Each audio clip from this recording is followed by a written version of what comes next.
नमस्कार, आप देख रहे हैं प्रताप न्यूज और मैं रमेश टेलर आपका स्वागत करता हूं। ये आप देख रहे हैं 26 जनवरी गणतंत्र दिवस पर आयोजित जिला स्तरीय कार्यक्रम शहर के इंदिरा गांधी स्टेडियम में आयोजित किया गया। इस जिला स्तरीय कार्यक्रम के मुख्य अतिथि थे सहकारिता मंत्री गौतम दक्क ने ध्वजारोहण किया। उसके बाद पाठ पास की सलाह मिली और परेड का निरीक्षण किया।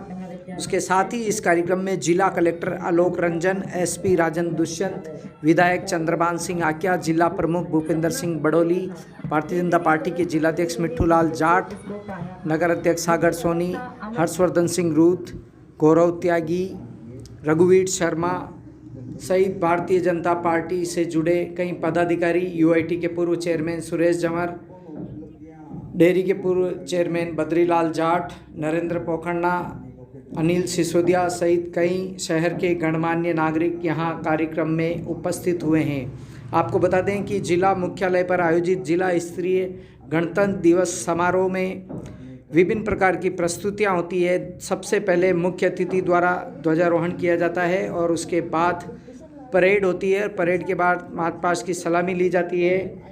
उसके साथ ही उल्लेखनीय कार्य करने वालों को मुख्य अतिथि के द्वारा सम्मानित किया जाता है और ये संख्या 50 से 60 के करीब होती है। जिले भर में विभिन्न विभागों, खेलकूद प्रतियोगिताओं, स्कूलों में उल्लेखनीय कार्य करने वालों को सम्मानित किया जाता है। ग्रामीण क्षेत्रों से भी प्रतिभाओं को सम्मानित किया जाता है मुख्य अतिथि के द्वारा। और इस कार्यक्रम में विभिन्न स्कूली बच्चों द्वारा विभिन्न प्रकार की प्रस्तुतियाँ दी जाती है। 26 जनवरी के दिन झांकियाँ भी निकलती है। विभिन्न विभागों की ओर से यहाँ झांकियाँ निकाली जाती है। चलिए अब आपको सुनाते हैं कि मुख्य अतिथि सहकारिता मंत्री गौतम दक्क ने आवाम को संबोधित करते हुए क्या कहा। उसके साथ ही आप दूसरे चित्र में देखेंगे यहाँ आयोजित कार्यक्रम की झलकियाँ।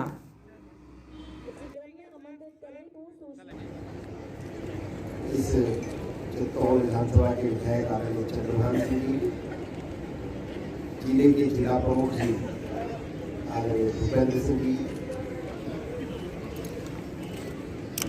जिलाध्यक्ष जी,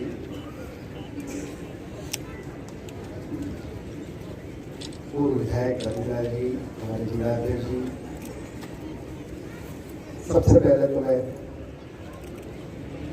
त्याग, तपस्या और बलिदान की इस धरती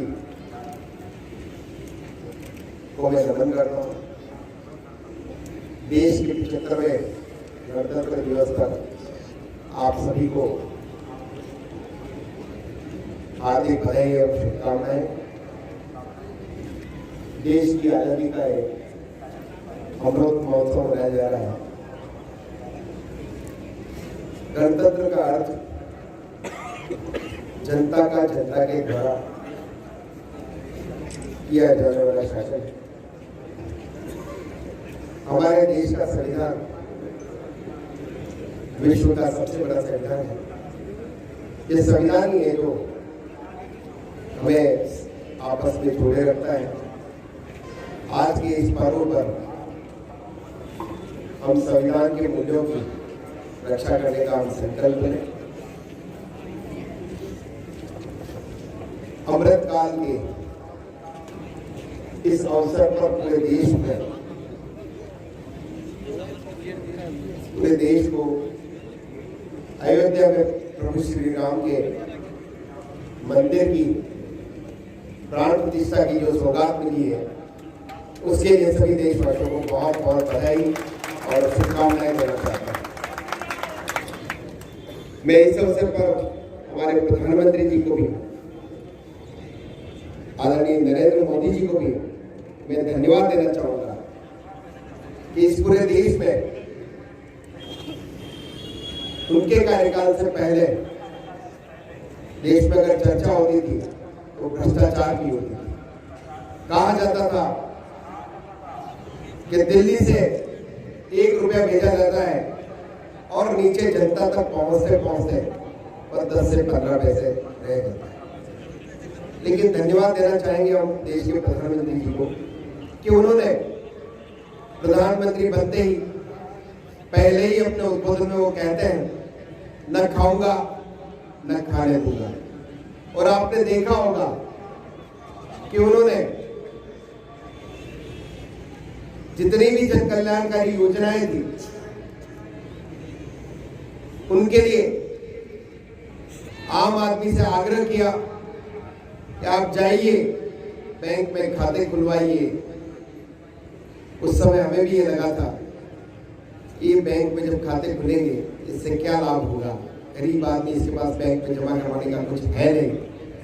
लेकिन आज जब हम देखते हैं उस जनधन के खाते से जिस प्रकार से योजनाओं का जो लाभ है वो आम जन को जो मिल रहा है वो हम सबके सामने है। आज जितनी भी सारी योजनाएं हम देखते हैं, चाहे से उज्ज्वला योजना हो, चाहे से हर घर शौचालय की बात हो, किसान सम्मान निधि हो, प्रधानमंत्री आवास हो, आज पूरे से पूरा पैसा उस लाभार्थी के खाते में जो उसको पहुंच रहा है, सीधा बेनिफिट जो उसको मिल रहा है, इसका श्रेय अगर किसी को जाता है तो देश के लोकप्रिय प्रधानमंत्री मोदी जी को। मैं इस अवसर पर हमारे प्रदेश के यशस्वी मुख्यमंत्री जी आदरणीय भजन लाल जी को भी मैं धन्यवाद देना चाहूंगा कि उन्होंने भी मुख्यमंत्री बनते ही पहले दिन से अपने उद्बोधन में भी जाहिर किया और जीरो टॉलरेंस, चाहे से वो भ्रष्टाचार पे हो, अपराध पे हो, इसको लेकर के हमेशा वो सख्त दिखे। उनके हर भाषण में, चाहे से उनके काम में हमें देखने को मिल रहा है। इन 1.5 महीने के छोटे से कार्यकाल में जिस प्रकार से उन्होंने इस प्रदेश में भ्रष्टाचार को खत्म करने के लिए जिस तरह से ये सरकार अग्रसर हुई है, जिस प्रकार से अपराधियों पे जो बेलगाम हो रहे थे उन पर लगाम लगाने का प्रयास हमारी सरकार द्वारा किया जा रहा है। मैं उनको धन्यवाद देना चाहूंगा कि उस चित्तौड़ जिले के एक साधारण से कार्यकर्ता को उन्होंने सहकारिता जैसा महत्वपूर्ण विभाग देकर के कहीं न कहीं कोऑपरेटिव सेक्टर को मजबूत करने का जो उन्होंने निर्णय लिया है, मैं निश्चित रूप से उस पर अपनी ओर से भी प्रयास करूंगा, उस पर खरा उतरूं और जो ये भाव है सहकारिता के, एक सबके लिए और सब एक के लिए, उसको आत्मसात कर हमारे देश के प्रधानमंत्री जी जो हैं, जिनका भी जो मूल मंत्र है सबका साथ, सबका विकास, सबका विश्वास, जिस प्रकार से उनका मूल भाव है, निश्चित रूप से हम उसको लेकर के आगे चलेंगे और इस सहकारिता के क्षेत्र को हम और मजबूत करते हुए कैसे हम हमारे जिले में भी, चाहे से प्रदेश में भी, हम इस कोऑपरेटिव के सेक्टर को मजबूत करते हुए हम चित्तौड़ जिले में जितने भी हमारे कोऑपरेटिव सेक्टर्स हैं वहाँ काफ़ी अच्छी हमारी स्थिति है, लेकिन उसको जन जन तक एक अभियान बना करके जो हमारे केंद्रीय मंत्री हैं अमित शाह जी, जिनका सहकारिता विभाग है, और उन्होंने सहकार से समृद्धि को लेकर के एक नए जो नवाचार करने का काम किया है, हम प्रदेश में उसको लागू करके कैसे किसान हो, चाहे से आम जन हो, उनको भी कैसे सहकारिता के क्षेत्र से अधिक हम लाभान्वित करें और कैसे हम चित्तौड़ को सहकारिता के साथ साथ विकास के नए आयाम दें, इसके लिए हम सब प्रयास करेंगे। मैं इस अवसर पर ज़्यादा नहीं कहते हुए आदरणीय राज्यपाल जी का जो अभिभाषण अभी संदेश आपने पढ़ा था, उसमें काफ़ी बातें सरकार की जो भी जन कल्याणकारी बातें हैं वो अभी आपने सुनी होगी। हम सब उसके लिए कटिबद्ध हैं और उसको लेकर के आगे बढ़ते हुए हम कैसे जन कल्याण के कार्य अधिक से अधिक कर सके, इसके लिए हम प्रयास करेंगे। इतना ही निवेदन करते हुए पुनः आप सबको इस गणतंत्र दिवस की शुभकामनाएं देते हुए आप सबको बहुत बहुत बधाई, शुभकामनाएं। जय हिंद, जय भारत, जय राजस्थान, जय